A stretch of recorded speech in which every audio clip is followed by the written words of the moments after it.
नमस्कार, good morning विद्यार्थियों। मैं Manoj Kumar Chittora, senior lecturer mechanical and principal government polytechnic college Bara एक बार फिर आपके समक्ष मेरा नया ये वीडियो लेकर के उपस्थित हुआ हूँ। जैसा पहले के वीडियोस में जिनमें मैं लगातार आपको फाइनल ईयर की सब्जेक्ट थर्मल इंजीनियरिंग और हीट ट्रांसफर के विभिन्न टॉपिक्स के बारे में डिस्कस कर रहा हूँ।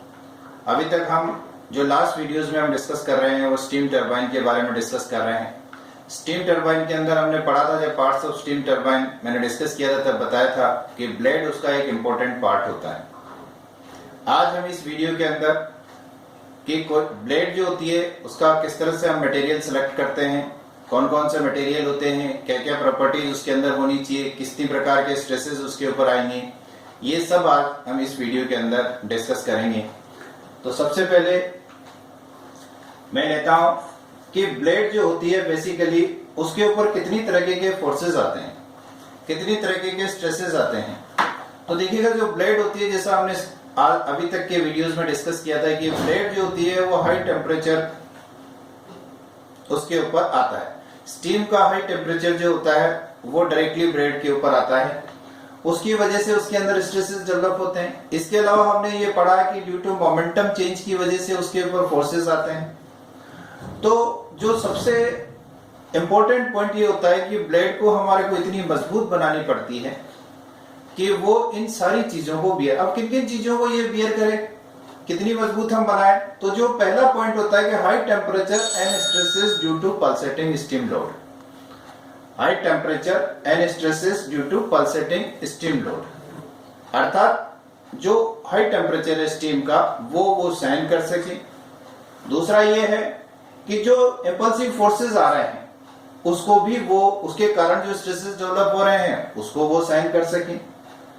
अब डिफरेंट फोर्सेस के कारण कौन कौन से स्ट्रेसेस आते हैं, जैसे टेंसाइल स्ट्रेस आता है सेंट्रीफ्यूगल फोर्स के कारण, बेंडिंग स्ट्रेस आता है ड्यू टू फ्लूइड फोर्स के कारण, वाइब्रेशन, जब आप हाई फोर्सेस होंगे वहां पर जब फोर्स ज्यादा होगा तो वाइब्रेशन आएगा, वाइब्रेशन की वजह से भी स्ट्रेसेस आएंगे। थर्मल स्ट्रेसेस आएंगे हाई टेम्परेचर की वजह से, हाई टेम्परेचर के अलावा uneven heating of the blade की वजह से भी थर्मल स्ट्रेसेस आएंगे। इसके अलावा जो तीसरा इंपॉर्टेंट पॉइंट होता है इरोजन और कोरोजन भी उसके अंदर ब्लेड के अंदर नहीं होना चाहिए। तो ब्लेड के मटेरियल को सिलेक्ट करते समय हमारे को इन बातों का भी ध्यान रखना पड़ता है। अब क्या क्या प्रॉपर्टीज होना चाहिए ब्लेड मटेरियल के अंदर, इसमें हाई टेंसाइल स्ट्रेंथ होनी चाहिए हाई टेम्परेचर के ऊपर, क्रीपिंग नहीं होना चाहिए, हाई टेम्परेचर के ऊपर ब्लेड क्रिप्ड नहीं हो जाना चाहिए, ये इसके अंदर इरोजन नहीं होना चाहिए, कोरोजन नहीं होना चाहिए, वेट में लाइट होनी चाहिए, जिससे क्या कि स्ट्रेसेस कम आए। लोड ज्यादा होगा तो भी स्ट्रेसेस कम आए, यानी उसकी स्ट्रेंथ ज्यादा हो लेकिन वेट कम हो। उसके लिए आजकल क्या होता है कि कंपोजिट मटेरियल्स जनरली काम में लिए जा रहे हैं। इसके अलावा आसानी से हम इसको मैन्युफैक्चर, एक तो हमने ऐसा मटेरियल सेलेक्ट कर लिया जिसके उसके बाद में हम मैन्युफैक्चर ही नहीं कर पा रहे हैं प्लेट को। और सबसे इंपॉर्टेंट पॉइंट है कि ये कॉस्टली नहीं होना चाहिए, सस्ता होना चाहिए।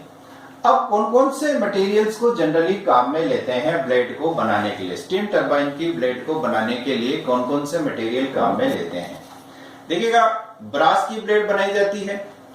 ब्रास का कंपोजिशन जो होता है उसमें 70 से 72% कॉपर होती है और 28 से 30% उसके अंदर जिंक होती है। और ब्रास की जो ब्लेड होती है वो 225 डिग्री सेल्सियस तक ही काम में जनरली ली जाती है, कोरोजिव रेजिस्टिव होती है और स्मॉल टरबाइन के लिए ये ब्रास की ब्लेड जो है वो काम में ली जाती है।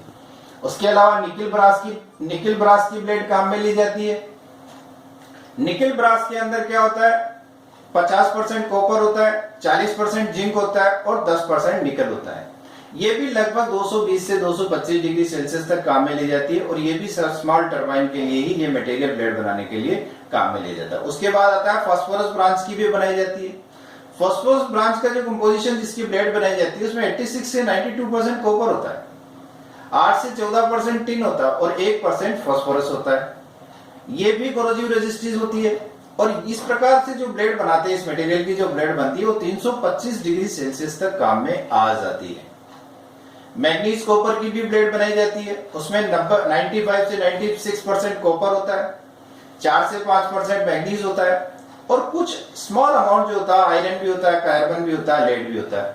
इस प्रकार इस मटेरियल की जो ब्लेड बनती है उसको भी 350 डिग्री सेंटीग्रेड तक हम काम में ले सकते हैं। मोनल मेटल की ब्लेड्स बनाई जाती है। मोनल मेटल का कंपोजिशन क्या होता है? 28% कॉपर होता है, 67% निकल होता है और कुछ परसेंट उसमें भी आयरन, कार्बन और मैंगनीज होती है। ये कोरोजिव रेजिस्टेंस होती है, ये मतलब कोरोजन इसमें नहीं हो पाता है।